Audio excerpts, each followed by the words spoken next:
अस्सलामुअलैकुम वरहमतुल्लाहि वबरकातुहू। मेरे प्यारे मुअज़्ज़िज़ उलमाए कराम, आइम्माए कराम, आइम्माए मसाजिद, उम्मीद है आप खैरियत से होंगे, ठीक होंगे। आज की इस वीडियो में हम गुफ्तगू करेंगे उन लोगों के लिए, उन लोगों के बारे में कि जो अक्सर हमारे वीडियो के कमेंट्स में भी जवाब देते थे और सोशल मीडिया पर भी जिन्होंने अफवाहें फैलाई हुई थी कि एजाजिया कार्ड बंद हो चुका है, लिहाजा अभी जुलाई की जो पेमेंट है वो भी नहीं आनी, अगस्त की भी नहीं आनी। यानी जैसे ही जुलाई का वजीफा जो था एजाजिया लेट हुआ तो उन लोगों को मौका मिल गया, उन्होंने लोगों के अंदर अफवाहें फैलाना शुरू कर दी, उनको परेशान करना शुरू कर दिया। तो आज की इस वीडियो में हम गुफ्तगू करेंगे। तो कुछ हजरात ने बड़े यकीन और एतमाद के साथ मुख्तलिफ दावे किए, आज उन सब का जवाब हकीकत ने भी दे दिया है। पहला उन्होंने जो एतराज लगाया, अफवाह फैलाई कि एजाजिया बंद हो गया है, अब नहीं मिलेगा।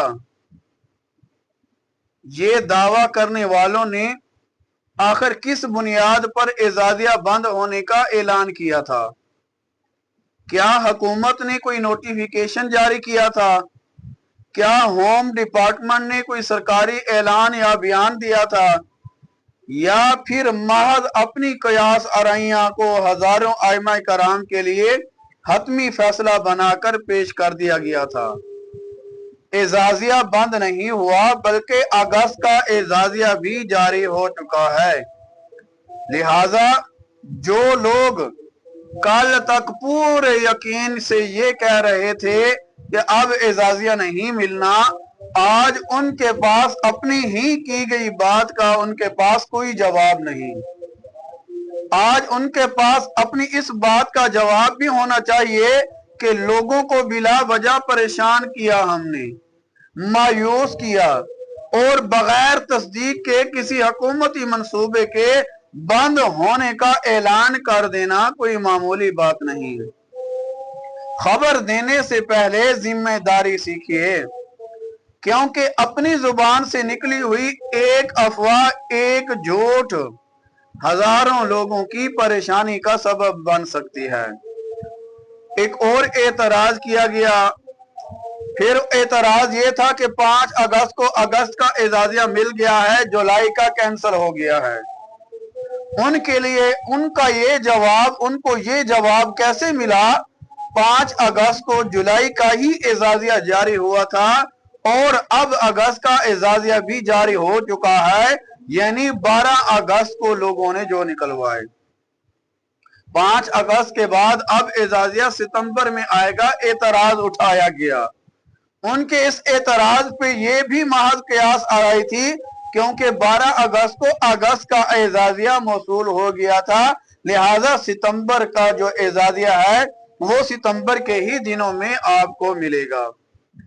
फिर एतराज ये किया गया कि अब एजाजिया महीने के आखिर में मिला करेगा। तो उसका जवाब ये है, अगस्त का एजाजिया महीने के आखिर में नहीं बल्कि शुरू में मिल चुका है। फिर एतराज किया गया कि आज आने वाला एजाजिया जो है अगस्त का नहीं जुलाई का है, यानी 12 अगस्त को जो एजाजिया मिला था उन्होंने उसको जुलाई का एजाजिया किया। जुलाई का एजाजिया तो 5 अगस्त को जारी हो चुका था और 12 अगस्त को जारी होने वाली रकम 12 अगस्त को जो जारी हुई थी वो अगस्त का एजाजिया था। लिहाजा आइंदा एजाजिया जैसे हसास मामले पर अपनी कियास आराइयों को खबर बनाकर आमे कराम में बेचैनी पैदा करने से गुरेज करें। खबर वही है जो तस्दीक के बाद दी जाए। हर सुनी सुनाई बात खबर नहीं होती। लोगों के अंदर परेशानी फैलाना, उनको परेशान करना, मायूस करना, ये किसी लिहाज से भी कोई अच्छी बात नहीं। तो लिहाजा हमसे भी अगर गलती होती है तो आपके ही जरिए हम उस गलती का अजाला करते हैं, हमें पता चलता है। आइंदा भी अगर हमसे कोई ऐसी गलती हो जाए, कोई बात हो जाए, लेकिन जब हमको पता चलता है कि ये बात झूठ थी, फिर हम फौरन उसका जो रद्द अमल होता है वो भी जरूर उसका जवाब देते हैं। तो मेरे प्यारे मुअज़्ज़िज़ उलमाए कराम, आइमाए कराम, जिनको एजाजिया मिल रहा है उनके लिए भी दुआएं हैं, और जिन्हें नहीं मिल रहा, जो कियास आराइयां कर रहे हैं, अफवाहें फैला रहे हैं, उनके लिए भी दुआ है। अल्लाह ताला उन्हें भी हिदायत अता फरमाए, और जिन आइमाए कराम को एजाजिया मिला, अल्लाह रब्बुल इज्जत उनके लिए भी आसानियां पैदा फरमाए। जिनको नहीं मिल रहा, अल्लाह रब्बुल इज्जत उनके लिए भी इसका कोई अच्छे सदेबाब फरमाए। आमीन सुम्मा आमीन या रब्बल आलमीन। तो मेरे प्यारे नाज़रीन, अगर आपको हमारी ये वीडियो पसंद आई है, वीडियो को लाइक करें, ज्यादा से ज्यादा शेयर करें, चैनल पर नए हैं तो सब्सक्राइब करें। इंशाअल्लाह नेक्स्ट एजाजिया की अगर कोई अपडेट होगी तो हम जरूर आप तक पहुंचाएंगे। अस्सलामु अलैकुम वरहमतुल्लाहि वबरकातुहू।